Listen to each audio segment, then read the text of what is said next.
മാനവരാശിയിൽ നല്ലൊരു പങ്കിന്റെ മരണത്തിനു കാരണമായ കോവിഡ് എവിടെ നിന്ന് വന്നു? ചൈനയിലെ ലബോറട്ടറിയിൽ പരിശോധനയ്ക്കിടെ ചോർന്നു എന്ന അമേരിക്കൻ സിദ്ധാന്തം ലോകം അംഗീകരിച്ചു വരികയായിരുന്നു. അപ്പോഴാണ് എഡിൻബർഗ് സർവകലാശാലയിലെ ഗവേഷകർ പുതിയ പഠനം പുറത്തിറക്കിയത്. തെക്കു പടിഞ്ഞാറൻ ചൈനയിൽ വവ്വാലുകളിൽ നിന്ന് വന്യമൃഗങ്ങളിലേക്കാണ് വൈറസ് ആദ്യം പകർന്നത്.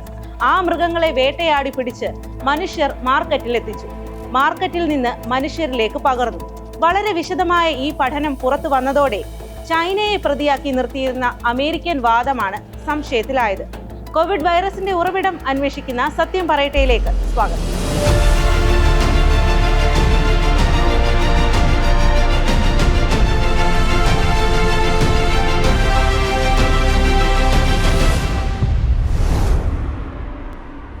നമ്മുടെ പലരുടെയും കുടുംബത്തിലുള്ളവർക്കും വളരെ വേണ്ടപ്പെട്ടവർക്കും ബന്ധുക്കൾക്കും സുഹൃത്തുക്കൾക്കുമൊക്കെ കോവിഡിൽ ജീവൻ നഷ്ടമായിട്ടുണ്ടാകും. നമ്മളിൽ ബഹുഭൂരിപക്ഷം പേരും കോവിഡ് ബാധിച്ചവരും വിഷമതകൾ അനുഭവിച്ചവരുമാണ്. ഇങ്ങനെ ഒരു വൈറസ് ബാധിക്കാനും ഏതാണ്ട് വംശനാശത്തിന് തുല്യമായ നഷ്ടമുണ്ടാക്കാനും കാരണം ആരാണ്? ചൈന സൃഷ്ടിച്ച ജൈവ ബോംബെന്നാണ് ആദ്യമുയർന്ന വാദം. ഇനി അബദ്ധത്തിലാണെങ്കിലും ലബോറട്ടറിയിൽ നിന്ന് പുറത്തായതാണെങ്കിൽ അതും കൊടിയ പാതകമാണ്. ചൈനയെ പ്രതിക്കൂട്ടിൽ നിർത്തി വാദങ്ങൾ പ്രബലമാവുകയായിരുന്നു. ഇതിനിടെയാണ് എഡിൻബർഗിലെ ഗവേഷകർ മറ്റൊരു സാധ്യത കണ്ടുപിടിച്ചത്. കോവിഡിനും 17 വർഷം മുൻപ്, വർഷം 2002, അന്ന് സാഴ്സ് പകർന്ന അതേ മാതൃകയിലാണ് കോവിഡുമെന്നാണ് എഡിൻബർഗിലെ ആദ്യ സ്ഥിരീകരണം. വവ്വാലുകളിലും മറ്റ് ജീവികളിലുമുള്ള മറ്റ് 248 കൊറോണ വൈറസുകളും പകരുന്നത് ഇതേ രീതിയിലാണ്. എഡിൻബർഗ് സർവകലാശാലയിലെ വൈറോളജിസ്റ്റായ ജൊനാഥൻ ബേക്കറാണ് പുതിയ സിദ്ധാന്തം അവതരിപ്പിച്ചത്. സാഴ്സിന്റെയും കോവിഡിന്റെയും വൈറസുകൾ സഞ്ചരിച്ചത് അസാധാരണമായി ഒരേ പാതയിലാണ്. രണ്ടു വൈറസും ആദ്യം വവ്വാലിൽ നിന്ന് കാട്ടുമൃഗങ്ങളിലേക്ക് പകർന്നു. തെക്കു പടിഞ്ഞാറൻ ചൈനയിലാണ് ഇത് സംഭവിച്ചത്. പിന്നാലെ വേട്ടക്കാർ വന്ന് ഇവയെ 100 കണക്കിന് കിലോമീറ്റർ അകലെയുള്ള ചന്തയിലേക്ക് കൊണ്ടുപോയി. ആ ചന്തയിൽ നിന്ന് മനുഷ്യരിലേക്ക് പകർന്നു. വന്യമൃഗങ്ങളെ നഗരമധ്യത്തിലെ ചന്തയിൽ എത്തിച്ചു വിറ്റാൽ പകർച്ചവ്യാധികൾ ഉറപ്പാണ്. കാട് ഇത്തരത്തിൽ മനുഷ്യനറിയാത്ത 100 കണക്കിന് വൈറസുകളുടെ പ്രഭവ കേന്ദ്രമാണ്.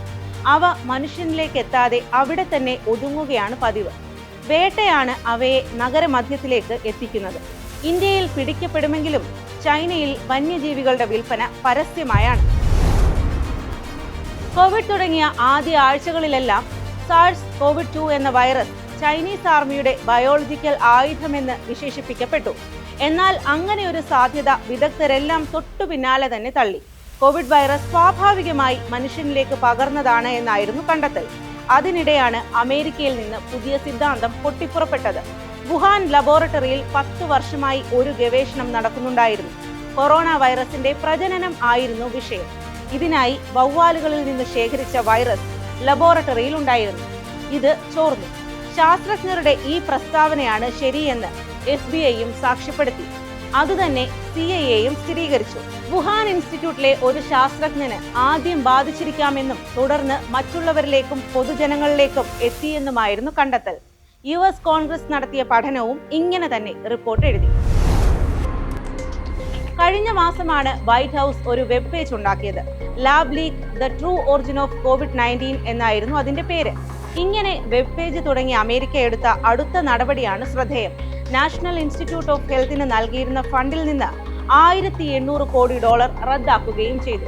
വുഹാനിലെ ലാബിൽ നിന്ന് ചോർന്നതാണെന്ന് കണ്ടെത്താൻ കഴിയാത്ത സ്ഥാപനത്തിന് ഇനി ഫണ്ട് വേണ്ട എന്നായിരുന്നു ട്രംപ് ഭരണകൂടത്തിന്റെ പ്രഖ്യാപനം. പുതിയ നിഗമനത്തിലെത്താൻ 250 കൊറോണ വൈറസുകളിലാണ് പഠനം നടത്തിയത്. അവയുടെ ജനിതകമായ സമാനതകളും വ്യത്യാസങ്ങളും പരസ്പര ബന്ധവുമെല്ലാം എഴുതി ചേർത്താണ് പഠനം പൂർത്തിയാക്കിയത്.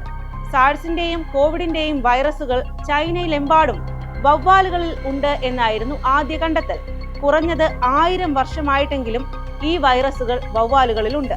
തെക്കു പടിഞ്ഞാറൻ ചൈനയിലെ വവ്വാലുകളിലേക്ക് ഇവ പകർന്നത് 50 വർഷം മുൻപാണ്. വവ്വാലുകളിൽ ഇവ ചില സെല്ലുകളിൽ എത്തപ്പെട്ടു. സമാന സ്വഭാവമുള്ള വൈറസും ആ സെല്ലുകളിൽ വന്നു ഭവിച്ചു. ഇങ്ങനെ 2 വൈറസുകൾ ചേർന്ന് ഹൈബ്രിഡ് വൈറസുകൾ ഉണ്ടായി. റീകോമ്പിനേഷൻ എന്ന ഈ പ്രക്രിയയിലൂടെ ഉണ്ടായി വന്നതാണ് പുതിയ സ്വഭാവമുള്ള കോവിഡ് വൈറസുകൾ. മനുഷ്യനിലേക്ക് പകരാവുന്ന ഹ്യൂമൻ പത്തോജനായി ഇവ മാറി. സാഴ്സ് പകരുന്നതിന് മുൻപ് 2001 തന്നെ ആദ്യ റീകോമ്പിനേഷൻ പൂർത്തിയായി എന്നാണ് സ്ഥിരീകരണം. അങ്ങനെയെങ്കിൽ ഇവ എന്തുകൊണ്ട് വവ്വാലുകളിൽ നിന്ന് നേരിട്ട് പകർന്നില്ല? കോവിഡ് ആദ്യം പകർന്നത് ഗ്യാങ്ഷോവിലാണ്.